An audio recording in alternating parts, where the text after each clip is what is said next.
교회력에서는 성탄절인 12월 25일 전 4번의 주일을 대림절 또는 대강절이란 이름으로 절기를 지키죠. 주의 임하심, 주의 강림하심을 간절히 기대하며 준비하는 절기인 것입니다. 세상에서는 연말이 되면 거리에 울려 퍼지는 캐롤과 화려한 장식, 또 들뜬 분위기로 인해 축제의 할러데이를 외치지만 하나님의 교회에서는 하나님의 구원 역사에 있어서 가장 중요한 주님의 강림을 숭고함과 경외함으로 맞을 준비를 하는 절기인 것입니다. 성경은 하나님의 구원 역사에 있어서 분수령을 이루는 가장 중요한 2번의 주의 강림 사건을 예언하고 있는데 2000년 전 예수님의 초림으로 인해 이미 한 번의 예언이 성취되었고 이제 우리는 재림이라 일컫는 또 한 번의 주의 강림 사건의 성취를 앞두고 있습니다.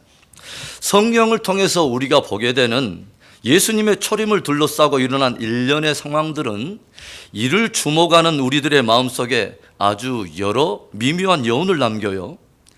천사들을 통해서 풀어지는 여러 신비한 꿈과 계시들, 허다한 천군 천사들의 찬송소리와 성령의 권능으로 마침내 이루어지는 동정녀 탄생, 이러한 신비롭고 오묘한 사건들은 우리들의 마음 깊은 곳에 어떤 경이로운 설레임과 기쁨을 가져다 준다는 것입니다.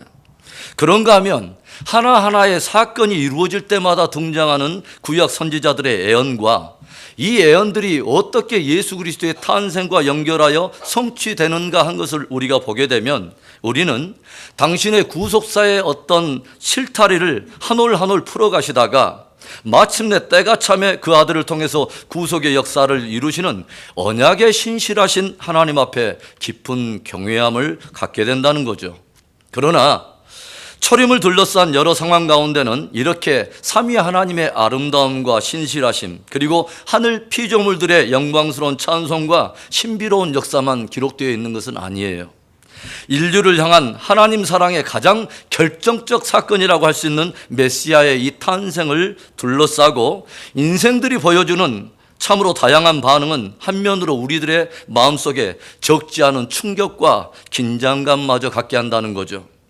하나님의 신비한 구속의 경륜에 대해서 아무런 관심도 아무런 갈망도 없이 살아가다가 갑자기 들려오는 예수님의 성탄 소식에 크게 소동하는 예루살렘 사람들의 모습, 사람들을 여간에 유치하면서 돈벌이에 급급하다가 이 땅에 구원자로 오신 아기 예수에게 겨우 말 구유를 내어드린 여관집 주인의 인색한 모습, 온통 의식과 전통에 익숙한 종교인이 되어 그저 사람들의 명망을 얻고 기득권을 지키는 데만 혈안이 되어 있는 종교 지도자들의 모습, 난데없는 유대인의 왕의 출현에 군대를 동원해서 2살 아래 태어난 모든 아이들을 다 도륙해버린 야심으로 똘똘 뭉쳐있는 헤롯 왕의 모습에 이르기까지 초림에 대해 아무런 준비되지 못한 인생들의 여러 반응은 이를 바라보는 우리들의 마음에 일면 적지 않은 긴장과 두려움마저 남긴다는 것입니다.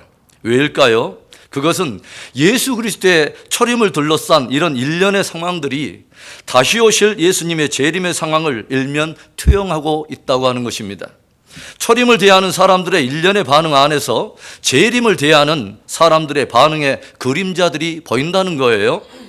주님께서 제자들에게 이 땅에 다시 오실 당신의 재림에 대해서 들려주시면서 무엇을 말씀하십니까? 마태복음 24장 44절의 말씀, 이러므로 너희도 준비하고 있으라. 생각하지 않은 때에 인자가 오리라. 예수 그리스도의 초림이 온 인류의 구속을 위한 그렇게 영광스럽고 복된 사건이었음에도 불구하고 많은 이들이 전혀 준비하지 못한 채 맞았던 것처럼 이제 장차 나타나실 예수 그리스도의 재림이 구원의 완성이라고 하는 영광스러운 사건임에도 불구하고 그 또한 모든 이들에게 다 기쁘고 영광스러운 사건이 되지 않을 수도 있다는 것을 주님이 암시하며 경종하신다는 거죠. 초림의 성탄을 지나서 이제 재림의 영광을 바라보며 기다리는 우리들을 향해 주님께서 성경 말씀을 통해 던지시는 오늘의 도전에 귀를 기울이고 진짜 대강절, 진짜 주의 임재하심을 기다리는 대림절의 참된 신앙의 의미를 되새겨보는 귀한 은혜가 있기를 바랍니다. 성경의 마지막 책 요한계시록, 그 가운데서도 가장 마지막 내용은 역사의 마지막, 역사의 끝에 일어날 주의 재림과 새 예루살렘 성의 영광으로 마무리하고 있습니다. 성경은 구원받은 성도들이 마침내 어린 양의 혼인잔치에 참여하게 되고 천국에 실제로 할 수 있는 새 예루살렘 성에서 하나님을 즐거이 예배하게 되며 영원토록 주와 더불어서 왕노릇하게 될 것을 선포하며 증거하고 있습니다. 여러분은 이 영광된 날이 저와 여러분에게 하루하루 다가오고 있음을 여러분은 믿으십니까? 저와 여러분이 참으로 가슴 벅찬 것은 창세 전에 하나님께서 이 영광된 비전을 우리들을 위하여 계획하시고 디자인하셨을 뿐만 아니라 예수 그리스도 안에서 이제 그 일을 시작하셨고 예수 그리스도 안에서 마침내 완성하신다는 것입니다. 이것이 사람이 공교히 만들어내고 사람에게서 나온 하나의 꿈이나 허구나 환상이나 그런 상상이 아니라 하나님께서 역사 속에서 반드시 속히 될 일로 정하시고 때가 참에 반드시 완성하신다는 것이며 그 완성의 날이 저와 여러분에게 성큼 다가오고 있다고 하는 것이죠.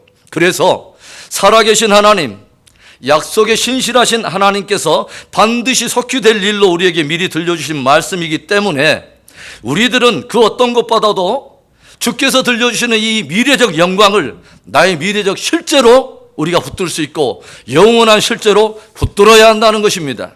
여러분, 초림으로 구속을 시작하신 예수님은 재림으로 구속을 완성하러 반드시 이 땅에 오시며 마침내 창세 전부터 계획하신 하나님의 모든 영광의 비전을 반드시 완성하실 것입니다. 오늘 말씀의 12절과 20절에 친히 주님은 보라 내가 속히 오리라, 내가 진실로 속히 오리라 말씀하세요. 그렇다면 속히 오실 주님의 재림을 앞두고 오늘 주님이 재림을 기다리는 성도들에게 도전하는 메시지가 무엇입니까? 첫째로 두루마기를 빨라 말씀하십니다. 두루마기를 빨라. 14절의 말씀, 자기 두루마기를 빠는 자들은 복이 있으니 이는 그들이 생명나무에 나아가며 문들을 통하여 성에 들어갈 권세를 받으려 함이로다. 두루마기는 당대 사람들이 입던 기다란 겉옷을 말하는데 그렇다고 해서 이 말씀이 비단 우리의 옷에 관한 말씀은 아닙니다.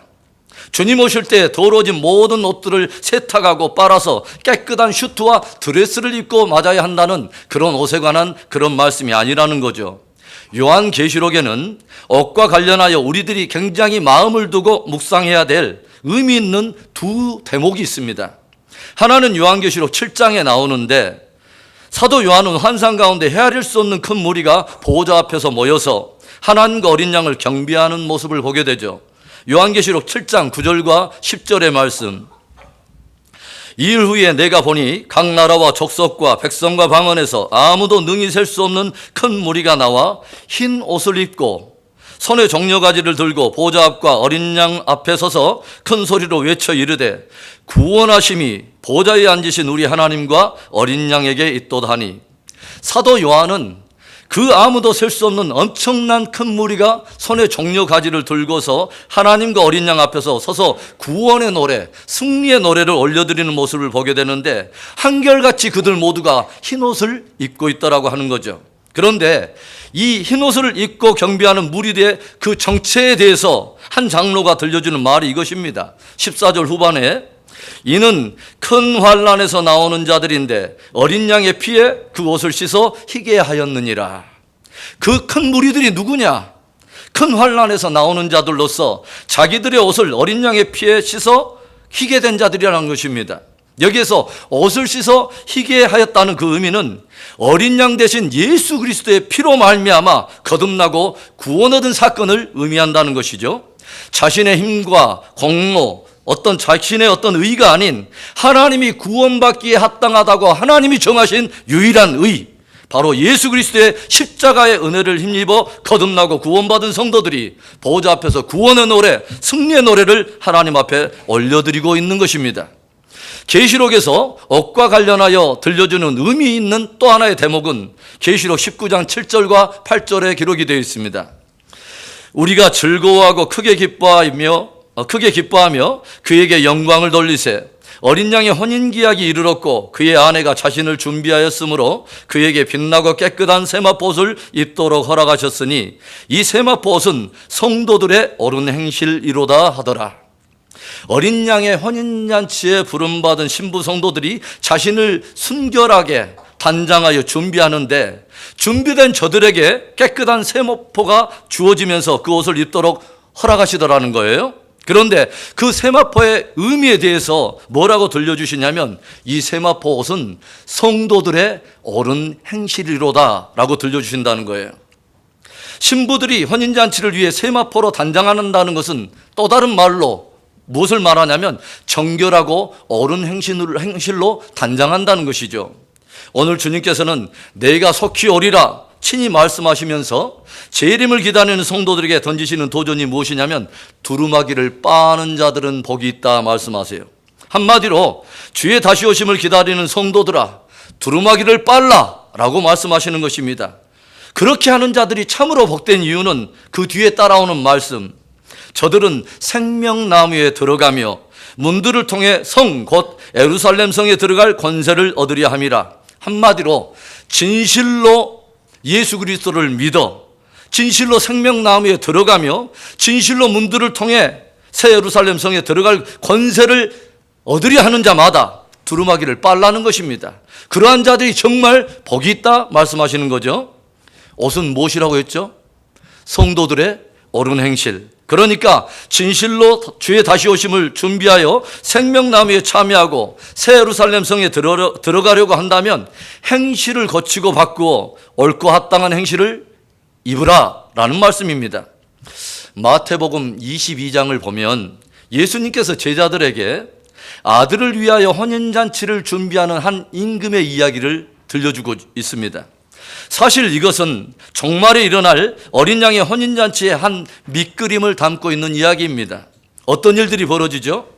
자기 아들을 위해 혼인잔치를 벌이는 임금이 복되고 기름진 것들 또 아름답고 풍성한 것들로 잔치를 준비하여 사람들을 청하려고 그의 종들을 보냅니다. 그런데 이에 대한 사람들의 반응이 어떠했을 것 같습니까? 놀랍게도 다들 오기를 싫어합니다. 그리고 이상하게 저들은 왕의 초대를 거부하면서 돌아보지도 않을 뿐더러 어떤 이는 자기 밭으로 일하러 가고 어떤 이는 사업하러 가면서 심지어는 일부는 임금이 보낸 종들을 잡아 모여가고 죽이는 충격적인 반응이 드러납니다. 그러자 임금은 크게 노하여 군대를 보내어 그 살인자들을 진멸하고 그 동네를 불사른 후에 이제는 종들을 보내어 사람들을 청하는데 악한 자나 선한 자나 종이나 자유자나 늙고 병든 자나 상관없이 모든 사람들 만나는 대로 강권하여 데려오게 해서 우여곡절 끝에 마침내 아들을 위한 혼인잔치의 자리가 가득 채워졌습니다. 그런데 주님은 이 이야기를 전개하면서 이런 의미심장한 내용을 들려주시더라는 거예요. 마태복음 22장 11절부터 14절의 말씀인데요. 임금이 손님들을 보러 들어올새 거기서 예복을 입지 않은 한 사람을 보고 이르되 친구여 어찌하여 예복을 입지 않고 여기 들어왔느냐 하니 그가 아무 말도 못하거늘 임금이 사환들에게 말하되 그 손발을 묶어 바깥 어두운 데 내 던지라. 거기서 슬피 울며 이를 갈게 되리라. 청함을 받은 자는 많되 택함을 입은 자는 적으니라. 손님들로 가득해진 바로 그 자리에 임금이 한번 손님들을 둘러 살피려고 지나는데 임금은 그 가운데 예복을 입지 않고 와 있는 사람을 발견하게 됩니다. 그때 임금은 예복을 입지 않고 그 자리에 들어와 있는 그 사람을 혹독하게 책망하면서 그 잔치 자리에서 내쫓아버리는 것을 보게 돼요. 이 이상하고 놀랍고 다소 두려운 이야기를 제자들에게 들려주시는 주님은 그 이야기의 마지막 결론을 이런 의미심장한 말씀으로 마무리하시더라는 거죠. 청함을 받은 자는 많되 택함을 입은 자는 적으니라. 따라해 볼까요? 청함을 받은 자는 많되 택함을 입은 자는 적으니라. 많은 이들이 주님께로부터 은혜의 복음의 초청을 받고 재림의 초청을 받고 혼인잔치의 부름을 받고 생명나무의 부름을 받고 거룩한 성 예루살렘의 영광에 참여할 놀라운 그 부름을 받았지만 의외로 그것을 깊이 마음에 새기고 그 믿음을 준비하여 그 영광을 누릴 자들이 의외로 많지 않다는 것입니다. 사랑하는 성도 여러분, 주의 강림하심을 기다리는 대강절은 대강 지내는 절기는 아닙니다. 생명나무에 참여할 것을 여러분은 기대하십니까? 거룩한 성에 들어갈 권세를 여러분은 얻으려 하십니까? 두루마기를 빨고 거룩한 행실로 단장하는 지혜가 있기를 축원합니다. 예수님께서 이 땅에 오셔서 공생애를 시작할 때 첫 복음을 여러분 기억하십니까? 회개하라, 천국이 가까웠느니라. 이제 제 이름을 앞두고 들려주신 마지막 복음 역시 두루마기를 빨라, 천국이 가까웠느니라 하는 말씀인 것입니다. 늘 나의 삶과 신앙을 되돌아보고 두루마기를 빨아 회개에 합당한 열매를 맺는 진실로 지혜롭고 복된 믿음이 되기를 주의 이름으로 축원합니다. 속히 다시 오실 주의 재림을 앞두고 주님이 재림을 기다리는 성도들에게 도전하는 두 번째 메시지, 말씀 앞에 진실하라는 것입니다. 말씀 앞에 진실하라. 제가 여러분에게 늘 강조하지만 마지막 시대가 되면 될수록 성경이 강조하고 있는 가장 중요한 역이 뭐냐면 하나님의 말씀에 대한 것입니다. 주님께서는 마지막 역사에 대한 모든 신비와 계시들, 그리고 그 방향과 완성에 이르는 모든 진리의 말씀을 성경에 담아서 저와 여러분에게 주셨습니다. 거대한 격변과 함께 일어나게 될 영광의 재림, 창세로부터 주 안에 죽은 자들이 먼저 일어나고 살아있는 자들이 공중에 들림을 받아 함께 참여하게 될 첫 번째 부활의 영광, 영광스러운 천년 왕국과 백보자 심판, 영원한 생명과 영원한 형벌로 말미암은 영원한 분리의 사건이 이르기까지 반드시 속히 일어날 이 모든 일을 교회와 성도들에게 다 들려주셨습니다. 그리고 주님께서 반드시 행하실 일을 그 안에 담아 들려주신 이 예언의 말씀을 마음에 깊이 두고 그 말씀을 지키는 자는 복이 있다 말씀하십니다. 이 말씀을 절대로 임봉하지 말라, 때가 가까우니라 도전하십니다. 이 말씀을 따라 의와 거룩을 행하라 주님은 말씀을 하세요. 주님은 주의 다시 오심과 새 예루살렘 성에 참여함의 영광을 앞두고 재림 성도들에게 다시 한번 말씀에 대한 엄중한 태도를 도전하세요. 18절과 19절의 말씀이 바로 그것입니다. 내가 이 두루마리의 예언의 말씀을 듣는 모든 사람에게 증언하노니 만일 누구든지 이것들 위에 더하면 하나님이 이 두루마리에 기록된 재앙들을 그에게 더하실 것이요, 만일 누구든지 이 두루마리의 예언의 말씀에서 제하여 버리면 하나님이 이 두루마리에 기록된 생명나무와 거룩한 성의 참여함을 제하여 버리시리라. 너희가 생명나무와 거룩한 성에 들어갈 권세를 얻기 위해서는 자기 두루마기를 빨아야 한다 주님이 말씀하시는데, 무엇을 기준으로 빨라는 것입니까? 무엇을 근거로 빨라는 것일까요? 두루마리의 예언의 말씀 말입니다. 18절에 보면 어떻게 시작하고 있냐면, 내가 이 두루마리의 예언의 말씀을 듣는 모든 사람에게 증언하노니, 그러니까 이 경종의 대상이 두루마리의 말씀에 관심이 없거나 듣지 않으려고 하는 사람이 아니라 적어도 이 말씀을 듣는 모든 사람들이라고 하는 것이죠. 아예 관심이 없는 사람이나 들으려 하지 않는 사람들은 제쳐놓고서라도 정말 이 말씀을 듣는 사람들에게 정말 복이 되게 하기 위해서 주님이 경종해 주시는 말씀이라는 거죠. 무엇을 경고합니까? 이 말씀을 듣되 두루마리의 말씀 외에 다른 것을 거기에다 더하지 말며, 또한 두루마리의 말씀에서 제멋대로 빼지 말라는 것입니다. 무엇인가를 제 멋대로 덧붙이는 사람에게는 두루마리에 기록된 재앙들을 그에게 더하실 것이요, 두루마리의 말씀에서 제 멋대로 제하여 버리는 사람에게는 기록된 생명나무와 거룩한 성의 참여함을 제하여 버리시라. 말씀을 대하는 저와 여러분의 자세와 태도에 대해서 아주 엄중하게 경고하시는 것을 우리가 보게 되죠. 분명하고도 선명하게 들려주신 하나님의 말씀인데도 자기의 편의대로 은밀하고도 이기적인 동기를 따라 마음대로 거기에다 첨가하거나 마음대로 삭제하면 절대로 안 된다는 것입니다. 성경은 무엇 하나를 덧붙이거나 뺄 필요가 없이 완전한, 그리고 무엇 하나도 덧붙이거나 뺄 수 없도록 완벽하게 주신 하나님의 말씀이기 때문에 거기에 무엇을 내 의무대로 덧붙이려 하거나 내 의무대로 거기에서 빼려고 하는 것은 이미 그 자체가 악한 동기에서 비롯된 것임을 주님은 경고하고 계신다고 하는 거죠. 새벽에도 그런 말씀을 나누었지만, 말씀에 대해서 사람이 무엇인가를 의무적으로 첨가하거나 삭제하는 방법은 두 가지입니다. 하나는 성경에 기록된 글귀나 문기 자체를 의무적으로 빼거나, 아니면 거기에 다른 글귀나 문기를 의무적으로 삽입하는 것이죠.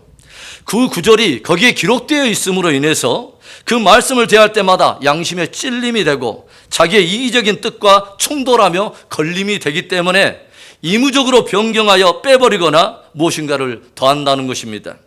찔림이 있고 충돌이 있고 걸림이 있다면 나를 내려놓고 회개하여 돌이키는 문제일 것인데 그 말씀을 직면하기가 싫어서 그 구절을 아예 삭제해버린다는 것이죠. 오해는 하지 마세요. 제가 한번 말씀을 드린 적이 있습니다. 여러분, 개신교가 고백하고 있는 십계명과 카톨릭이 고백하고 있는 십계명이 미묘하게 여러분 다르다는 것을 여러분 아십니까? 개신교에서 고백하고 있는 십계명은 성경의 십계명을 그대로 반영하고 있는 반면에 카톨릭에서는 하나가 삭제되어 있고 삭제된 것을 보완하기 위해 다른 하나의 계명을 이무적으로 덧붙인 것을 우리가 알게 되죠. 카톨릭이 십계명 가운데 삭제한 계명은 두 번째 계명입니다.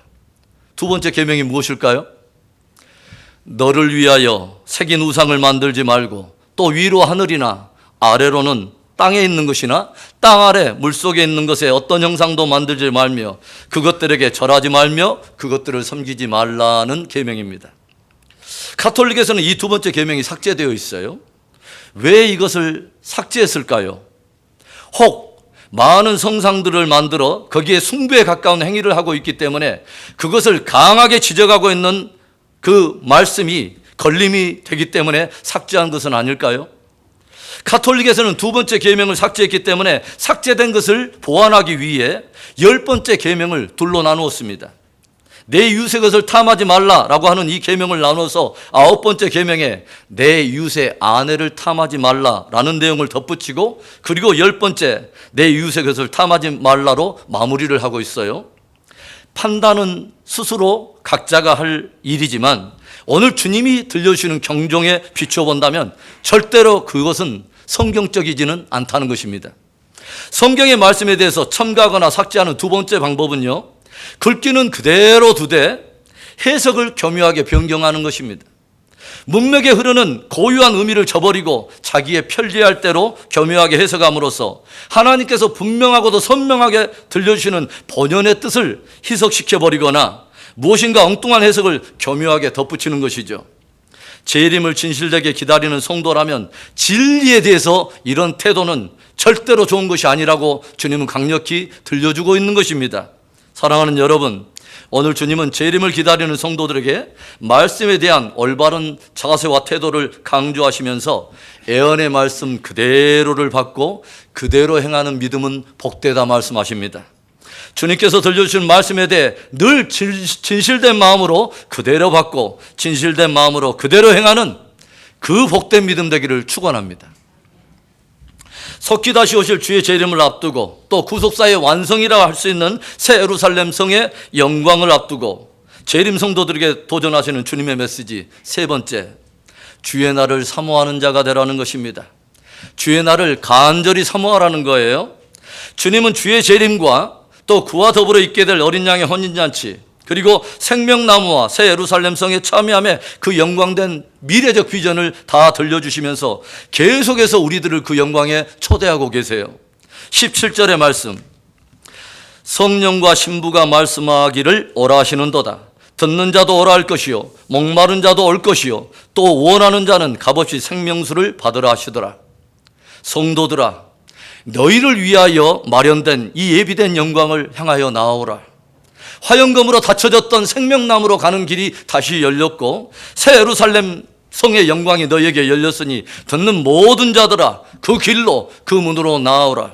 목마름과 사모함으로 간절히 와서 값없이 예비된 생명수를 마음껏 마시라. 너희를 위하여 예비된 이 영원한 영광을 취하라. 주님은 초대하고 계신다고 하는 것이죠. 누구의 초대입니까? 영원하신 성부 하나님의 초대입니다. 누구의 초대입니까? 아들 예수 그리스도의 영원한 초대입니다.